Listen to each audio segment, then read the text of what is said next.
मैंने पहली बार ऐसी आफत देखी है, कभी नहीं देखी हमने भी।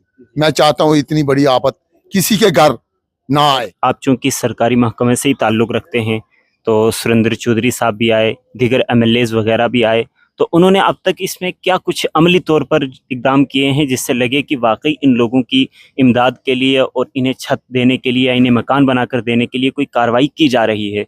या आपको लगता है कि ये बस यकीन दहानी है, आज कह दिया और कल बात से मुकर जाएंगे? तो क्या कहेंगे आप? ये सारे के सारे लोग खुले आसमान के नीचे रहने पर मजबूर हैं, और ये सारे वो लोग थे जो अपनी मेहनत करके मजदूरी करके अपना घर चलाते थे। तो उस वक्त जब हमने वहाँ पर देखा, उसके बाद फिर हम जब वापस गए, रात को हमने प्रोग्राम बनाया कि सबसे पहले इस वक्त जो खाने पीने की चीज़ें हैं वो इन हजरात तक पहुँचाई जाए। जम्मू कश्मीर के ज़िला कठुआ में जिस तरीके से बादल फटने की वजह से 5 अफराद की मौत हो गई, जबकि मीडिया में आपने इससे ज़्यादा भी आंकड़ा देखा होगा, लेकिन चूंकि अभी हम कठुआ के उसी क्षेत्र में मौजूद हैं जहां पर क्लाउड बर्स्ट हुआ और लोगों का जानी व माली नुकसान हुआ, तो जो सही तादाद और सही आंकड़ा है वो 5 अफराद की मौत हो चुकी है और 6 अफराद इस वक्त भी क्रिटिकल हैं जो हॉस्पिटल में ज़ेर इलाज हैं। वहीं यहाँ पर जिन लोगों का जानी व माली नुकसान हुआ, उनकी इमदाद के लिए अलग अलग लोग सामने आए, बग़ैर किसी मज़हब को देखे, बग़ैर किसी दूसरी चीज़ को देखे, तमाम लोगों ने बढ़ चढ़ कर उन मुतासरीन की मदद करने की कोशिश की। वहीं पर अभी हम इस इलाके के सरपंच साहब के साथ मौजूद हैं, और चूँकि ये शुरू से लेकर अब तक उन लोगों के साथ साथ खड़े रहे, चाहे हम जोड़ इलाके की बात करें जहां पर तकरीबन 20 से 21 घर ढह गए और वहीं पर 5 अफराद की मौत भी हुई। उसके अलावा वहीं से थोड़ा नीचे कुछ और 5-6 मकानात थे जो बिल्कुल ख़त्म हो गए हैं, मलियामेट हो गए हैं। तो चूँकि सरपंच साहब हमारे साथ मौजूद हैं, तो क्या कुछ यहाँ पर हादसा हुआ, क्या कुछ इन्होंने देखा, सब इनसे जानने की कोशिश करेंगे। बहुत शुक्रिया सर आपका वक्त देने के लिए। तो चूँकि आप यहाँ के ज़िम्मेदार हैं, सरपंच हैं, आपने सारी चीज़ें देखी, तो क्या इस वक्त आपने लोगों का जो है कि हाल देखा और किस तरीके से उनका नुकसान हुआ, उनको क्या क्या अभी ज़रूरियात हैं, कैसे आप उनकी ज़रूरियात को पूरा कर रहे हैं, सारी चीज़ें बताएं। मैं अभी आपके चैनल के माध्यम से, आपका चैनल वालों का आए हुए जम्मू आबा हफीज़ का जो टीम है, जो संस्था है, मैं उसका तहे दिल से शुक्रिया अदा करता हूं, जिन्होंने लोगों का एक बीड़ा उठाया हुआ है। कोई गरीब, कोई अमीर जो समस्या में उलझा हुआ है, जिसकी ज़रूरतमंद लोग हैं, उन तक पहुंचने का आपने एक सिस्टम रखा हुआ है, हर गरीब तक पहुंचने का। कोई दुखी हो, सुखी हो, जिसके घर जाने की समस्या। मैं उसके साथ साथ ये जरूर कहूँगा, जैसे कि आपने बोला क्लाउड, बहुत सा क्लाउड आया हुआ इलाके में, मेरे घाटी से लेकर बड़े नाल, द्वालता, पलौड़ी, जोड़, उसके बाद बिंदल में, ये सारा इलाका बहुत सारा पहाड़ी क्षेत्र इलाका है मेरा। इस जो इलाका है मेरा, वो सभी कौमें रहती हैं, हिंदू मुस्लिम सभी इकट्ठे रहते हैं। वो बहुत सा एरिया पहाड़ी क्षेत्र है। मैं समझता हूँ, मैंने भी, मेरी 55 साल एज हो गई, 50-55 साल एज है, मैंने भी पहली बार ऐसी आफत देखी है, कभी नहीं देखी हमने भी। मैं चाहता हूँ इतनी बड़ी आफत किसी के घर ना आए। जो फ्लड में शहीद हुए हैं, मैं उनको नमन करता हूँ। जरा 5 बेचारे, बहुत 3 बच्चे चले गए हैं, फिर उसके बाद एक और चला, उसका बाप चला गया, उनका जिनका रहने और सहने का एक सिस्टम था वो ढह गया है। वो जो हमारे जोड़ में जो हुआ ना, वो बहुत ही भयानक है।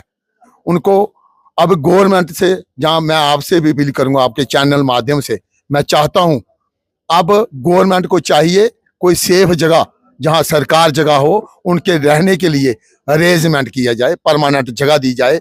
हम चाहते हैं आता जाता रहे, सिस्टम तो है, सभी लोग मदद कर रहे हैं, 1 महीना चलेगा, 2 महीने चलेगी मदद, फिर भी उनके रहने के लिए गवर्नमेंट को अपील करता हूँ, 5-5, 10-10 मरले उनको रहने के लिए वहाँ सेफ साइड जगह दी जाए, जहाँ उनका माल मवेशी खुद रहने के लिए एक बार समक्ष अपना मकान बना सके, जगह दे दे गवर्नमेंट। तो उसके साथ साथ चलने वाला जो सिस्टम होता है, कोई मदद करेगा, कोई बजरी देगा, कोई सीमेंट, जो गवर्नमेंट होगी वो गवर्नमेंट भी देगी, मगर लोग भी मदद करने वाले बहुत हैं। वो कहते हैं कहीं सेफ जगह चाहिए, बिना सेफ जगह अब जोड़ में जाने के लिए वो जो रास्ता है ना, मैं समझता हूँ 2-3 महीने लग जाएंगे।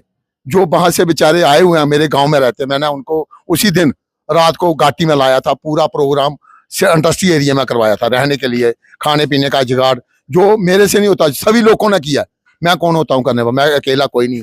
पूरी लोगों ने, जैसे पूरी संस्था, जैसे आप आए हुए आज, आप भी मदद करें, और बहुत लोग आए हुए हैं, सभी लोगों की एक लोगों के दुख के साथ लोग खड़े हुए हैं। जिस तरीके से यहाँ पर आप चूंकि सरकारी महकमे से ही ताल्लुक़ रखते हैं, तो सुरेंद्र चौधरी साहब भी आए, दीगर MLAs वगैरह भी आए, तो उन्होंने अब तक इसमें क्या कुछ अमली तौर पर इकदाम किए हैं जिससे लगे कि वाकई इन लोगों की इमदाद के लिए और इन्हें छत देने के लिए या इन्हें मकान बनाकर देने के लिए कोई कार्रवाई की जा रही है?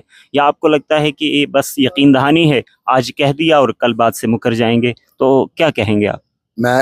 आपने अभी सही फरमाया है। डिप्टी CM जी आए थे जिन्होंने दौरा लगवाया है। मैं जरूर कहूँगा डिप्टी CM साहब को अपील करना चाहता हूँ, दौरे से कुछ नहीं होता है, दौरा वही होता है जो मौके पे किसी को बेनिफिट हो जाए। मैं जरूर अपील करूंगा, दौरे लगवाने वाले पूरे DC भी दौरा लगवा रहा है, सभी लगे हुए हैं, मगर आज तक किसी का मुझे एक्शन नहीं दिखाई दिया है।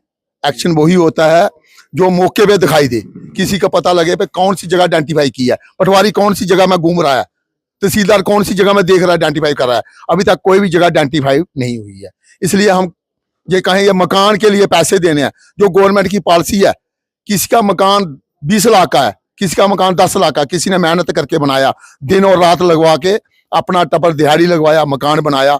गवर्नमेंट की स्कीम क्या है? 1.5 लाख रुपया। मैं चाहता हूं उसकी घर की पूरी मेजरमेंट किया जाए, उसके घर में लगे कितने पैसे थे। उसको आप 5 लाख लगाया, उसको कम से कम 3 लाख लो दो। वो अपना घर तो कच्चा बना सके, पक्का नहीं बना सकता है, टीन लगवा सके, ऊपर छत बना सके, कोई कंधे दे सके, ईंट की कंधे लगाएगा, ऊपर टीन लगवाएगा। रहने के लिए तो चाहिए नहीं पहले, वो गवर्नमेंट की अभी तक पॉलिसी नहीं है। गवर्नमेंट बोलती है अब देते हैं, कोई बोलता है 1.5 लाख रुपया गवर्नमेंट एक देती है, 1,30,000 गवर्नमेंट देती है। जो हमारे पास आता है PM आवास के आते हैं पैसे, वो वाली स्कीम चलाई जाएगी 2 साल के लिए। वो स्कीम चले कब उसका सैंक्शन होगी, कब आएगी? ये तो जो लोग दर बदर हुए हैं, जिनका घर और बाहर नहीं बचा हुआ है, उनके लिए क्या समस्या, उनके लिए कितनी जल्दी एक्शन होगा, ये अभी तक मेरे साथ डिप्टी CM ही बताएंगे कितनी जल्दी इनके लिए कुछ आशाना बना सकते हैं या नहीं बना सकते आशाना। आज बनाएंगे, कल बनाएंगे, परसों बनाएंगे, 15 दिन के बाद बनाएंगे। उनका आश्वासन बहुत जरूरी था, उन्होंने वो आश्वासन नहीं दिया हुआ है। मैं चाहता हूँ इनका आश्वासन चाहिए, जैसे DC साहब है उनको वो भी दें हमें आश्वासन। गवर्नमेंट करवा रही 15 दिन में इनको मकान जगह प्रोवाइड करा दे 15 दिन में, तब भी बहुत बड़ी बात है। जिस वक्त रात को बादल फटा और वहाँ पर जो सैलाबी रेल आया है, वहाँ जाने के बाद जब हमने देखा तो वहाँ ऐसा लगता है, कल भी हमने वो वीडियोस के ज़रिए से लोगों तक वो मनाजिर पहुँचाए कि वहाँ लगता ही नहीं है कि यहाँ भी कभी कोई बस्ती आबाद हुई हो। बिल्कुल जो उनकी ज़मीनें थी, खेत थे जिसके अंदर मक्की लगी हुई थी, धान था, जो भी वो बिल्कुल एक खड्ड के अंदर बदल चुका है। वहाँ आज कितने मकानात थे जो बिल्कुल ख़त्म हो चुके हैं? वहाँ तकरीबन 14 से 15 मकानात हैं जो बिल्कुल ख़त्म है, जिनका मतलब नामो निशान मिट गया। वहाँ अब वो रहने के लिए जगह रही नहीं है, बिल्कुल मलबे के ढेर हैं, 20-30 फुट तक वहाँ पर मलबा जमा हुआ, पत्थर ही पत्थर हैं। तो हमने देखा कि लोगों के पास जो माल मवेशी वो भी ख़त्म, उसके अलावा जो अपने पास बिस्तर थे, कपड़े थे, बर्तन, जो कुछ था सब का सब ख़त्म हो गया। और इस वक्त ये सारे के सारे लोग खुले आसमान के नीचे रहने पर मजबूर हैं। और ये सारे वो लोग थे जो अपनी मेहनत करके, मजदूरी करके अपना घर चलाते थे। तो उस वक्त जब हमने वहाँ पर देखा, उसके बाद फिर हम जब वापस गए, रात को हमने प्रोग्राम बनाया कि सबसे पहले इस वक्त जो खाने पीने की चीज़ें हैं वो इन हजरात तक पहुँचाई जाए। उसके बाद फिर अगला मरहला इनका, चूँकि बिस्तरों का है, बिस्तर जो भी थे, इनके कंबल थे, लगाने के कपड़े थे, वो सब कुछ कितना इंसान उस वक्त निकाल सकता है या किस तरह।